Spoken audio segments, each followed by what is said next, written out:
Hey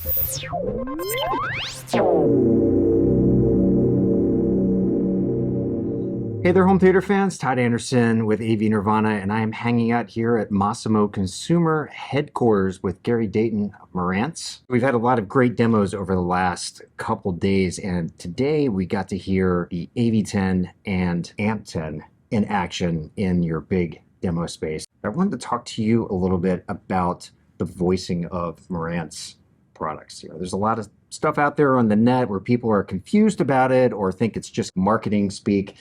But earlier today, you were talking to a bunch of us about some of the key ingredients that are in the secret sauce of how Marantz gets its signature sound. And I thought that was really interesting. I'm hoping we can dig into that a little bit. Yeah, I think we can definitely do that. So let's first characterize what the Marantz sound is. So 70 years ago, Saul Marantz sought to develop audio equipment that sounded better than anything else that was out there. And the characteristics that Saul sought are the same ones that we seek today. So that's incredible detail and resolution, first and foremost. That's not unique. All high-end audio companies, I think, are seeking more and more detail. Mm-hmm. But there's also an organic and a characteristic tonal warmth to Marantz. I think that we are alone in the marketplace in pursuing. And then along those same lines as well, I think that we're very well known for spatial resolution and spatial rendition.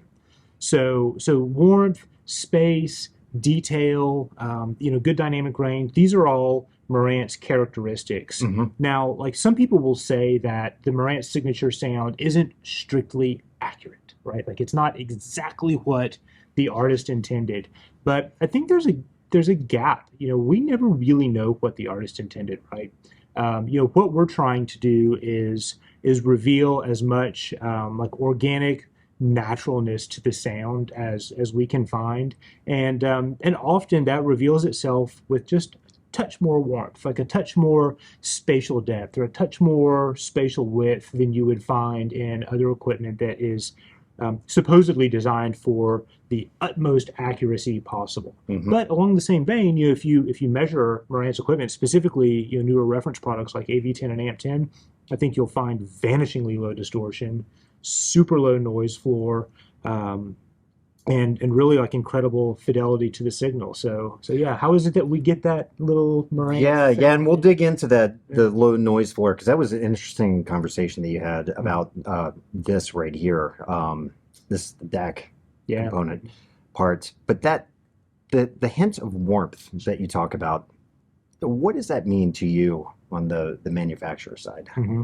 So what that means to us, like when we're evaluating audio equipment, is that when we listen to sounds in nature, we can almost immediately identify, like, is that a synthesized sound or is that a real sound? Mm-hmm. Is that being reproduced or is it actually like happening in the real world? Mm-hmm. And I think it's pretty rare that we hear sharp, aggressive, piercing, like synthetic sounds in nature. Like it's not real. Sure. We could even look at another example too, from like pleasure. Like nobody wants to sit down and listen to their big expensive audio system at home theater and feel like they're taking an ice pick to the forehead, right? So sure, nobody wants their ears shredded. Yeah, exactly. Like, nobody wants their ears shredded. So when we talk about warmth, I mean it's typically a description of like tonal presentation. So like somebody, like you might think that means like rolled off highs. But that's not necessarily true. Like you don't see that in the measurements for Marantz gear. But I think like when you hear warmth, you know it's warm. Mm-hmm.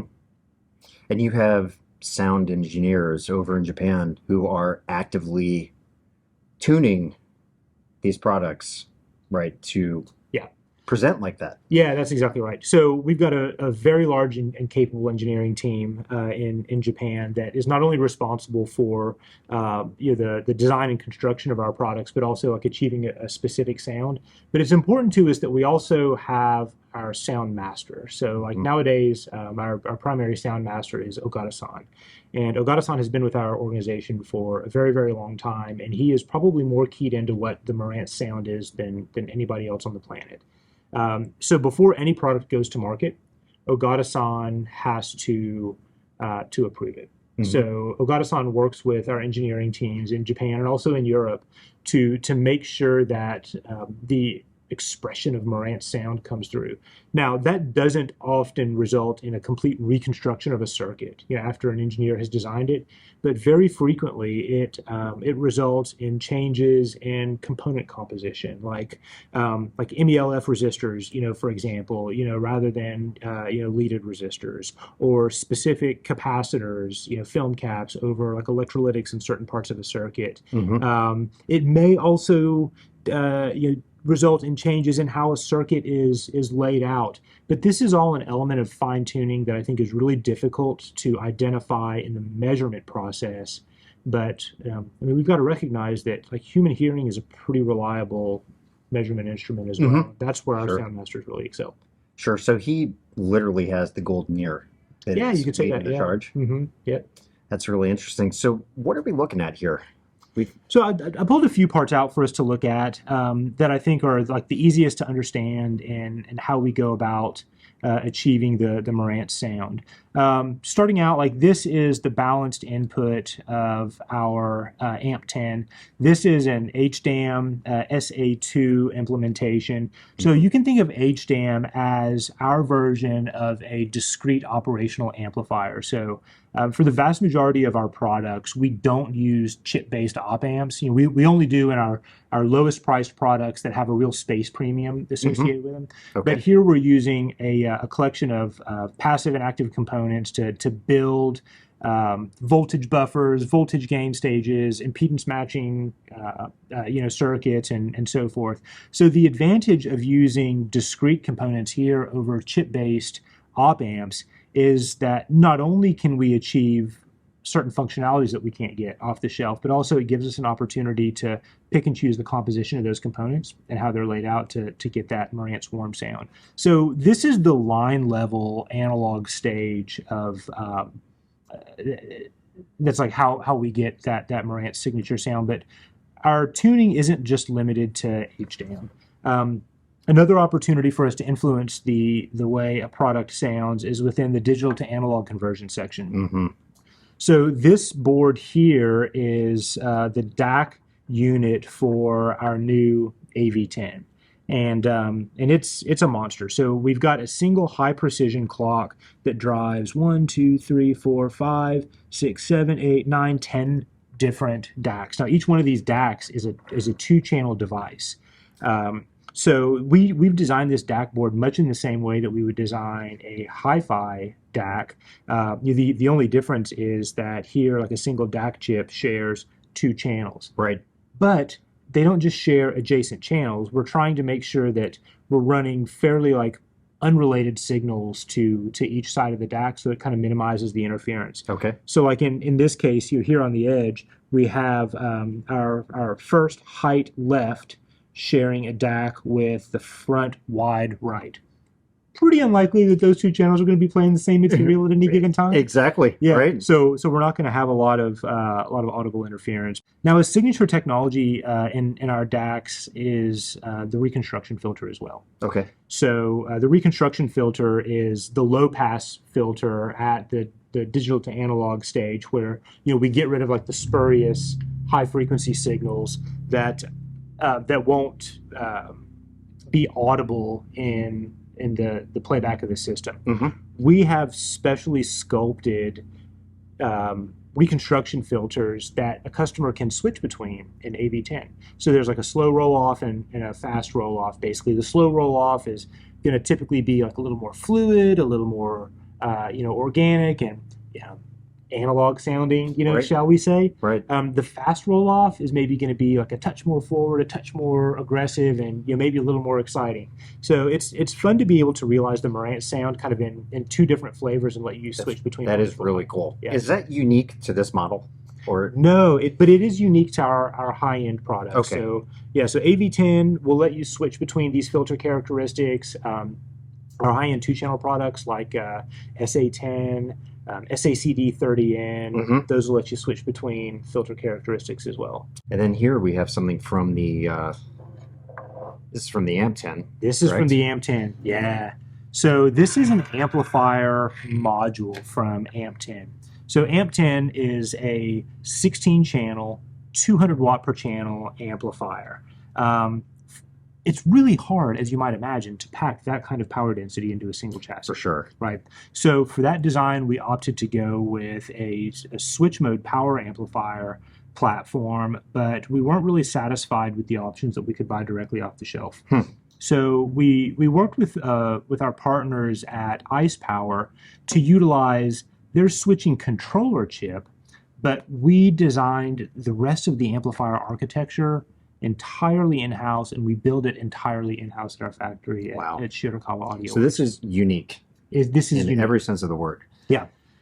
Every I mean, it's not unique in the sense that there's 8 of these in a box. For sure. But it is unique in the sense that you're not going to find it in any other product. Right. The way this is designed is so unbelievably elegant. So the signal paths in this module are very short, so there's very little opportunity for noise to influence the signal. You can see we've got single-ended inputs and balanced inputs, here at the top. Each has their own HDAM circuitry. So for the single-ended, you can see that there's 2. For the balanced, you probably can't see through the camera, but there's 4 here, for each moving leg of the balanced side. And then that goes through, this board here before it hits the actual power amplifier stage, and then out through the binding post. So, I mean, you can see it's a very short signal path, that's contained, within this amplifier module.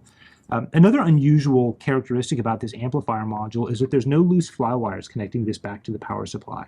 All of the power comes through these heavy copper bus bars, which again, it gives us an incredible opportunity to achieve high dynamic range, very low impedance, little opportunity for noise to infiltrate the channel. And this module is a 2-channel module. You can operate the channels independently, input to output, but there's a couple of different modes as well that I think are worth mentioning.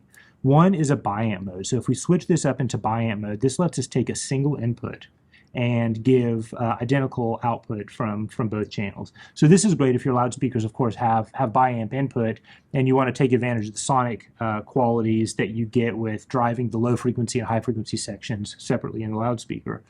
But there's another mode too. There's a BTL mode, bridge tied load mode, whereby you can take a single input and then the 2 amplifier channels are bridged.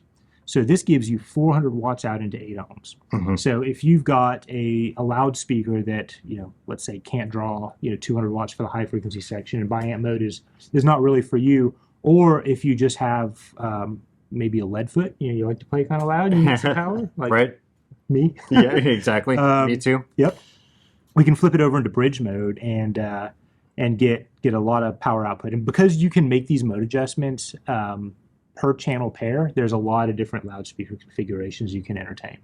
It's easy to imagine that the highest end home theaters would use maybe 2 AMP10s, with each channel pair in bridge mode. But I think more realistically, we'll see like maybe the front, left, and right, running bridge mode pairs, and then the rest of the loudspeakers, maybe running single-ended. Sure. What I find interesting about all of these components, there are some keyboard warriors out there who come back with that's so overpriced. You're getting off-the-shelf parts, yada yada, this kind of thing. This is all very uniquely created. Yeah. I mean, look, like value is in the ear of the beholder, right? So, sure. I mean, I am quite confident that we did not design AV and AMP10 for everybody. There are some people out there who place a high value on their audio quality and their entertainment, and they're willing to spend $7,000, per piece to achieve that. And for you, dear customer, that this product is for you. There are, of course, a lot of consumers out there that are trying to squeeze the absolute maximum number of features, per dollar, and that is inherently going to come at the expense of sound quality. So for that customer, there are thankfully a variety of other products in the marketplace that I think could be very, very satisfying. For us, it's not sufficient for a product to simply sound good to be good. Like there's a lot more that goes into clever product design. Obviously, as an audio-focused company for the last 70 years, sound quality is massively important. But we try and take a holistic view of product development. So that's going to include aesthetic design. For example, like I want to be able to enjoy the way my equipment looks in my room. Yeah, and these look spectacular in person. Yeah, I mean, like I've got a house with furniture I like, in a room that I like, and I don't want my house to look like a laboratory, so it's important for my gear to look good. It should also be a pleasure to use. We completely overhauled the setup menu in AV10 this year to make it a lot easier to set up, a lot more intuitive, and to give us as enthusiasts the options for setup that I think were harder to get in some of our older products. And then there's a sense of just absolute reliability. Like nobody cares what it looks like or sounds like if it won't turn on when you press the button. Right. We've given AV and AMP10 a 5-year warranty, and we mean it. I mean, we fully expect these products to be heirloom quality and to be used for a very long time. So in the absence of things that bring value besides sound quality, like all you've got is sound quality. Like you can't call a product good if it only does one thing well. Right. Okay, so earlier today we heard some speakers in your 2-channel demo room, and today they were being powered by the Model 30. Yesterday was different gear, and I had a different impression of the speakers and the presentation in a really positive way. I was talking with Mark Henninger of Sound Vision about this, and we were kind of playing around with, well, was it just different music? Were you sitting in a different place in the room? Or is it really that Marantz sound? And the speakers just sounded more controlled. The top end wasn't quite as shrill, I think. And I just thought they sounded phenomenal. Well, thank you. So I think there really is something to this idea of the voicing of, these high-end pieces of equipment. I do too. And I think it's okay for us to have an opinion on what good sound is beyond just great laboratory measurements. I mean, we're enthusiasts too. Like, we go home from work and we listen to music, and it's important for us to enjoy it. I think it's different. I think the difficulty that people generally have, though, is could you walk into a room blind, not know what equipment is there, and pick that out and say, yes, that is X, Y, and Z product? Maybe not. But it's hard to unhear. I think once you know what to listen for, you can really pick up on it. Yeah, really fantastic stuff. So, folks, you're going to see a lot of pictures of all the components that go into these magnificent machines that you guys have created, and we'll have some more content around that. But Gary, I want to thank you for taking a little time to talk about the nitty-gritty with us today. Yeah, thanks a lot for your interest. Appreciate it. And I look forward to seeing you hopefully later this year at CEDIA. Yeah, absolutely. I'll be there, as always. Never miss it. All right, folks, if you have any questions about this Marantz gear, please ask at our forum, avnirvana.com. You'll find a link right down in the description. If I can't answer it, I'll track this guy down and I'll try to get an exact answer for you. You can also leave comments in the comment section down below the video. But thanks for watching, and we'll see you soon.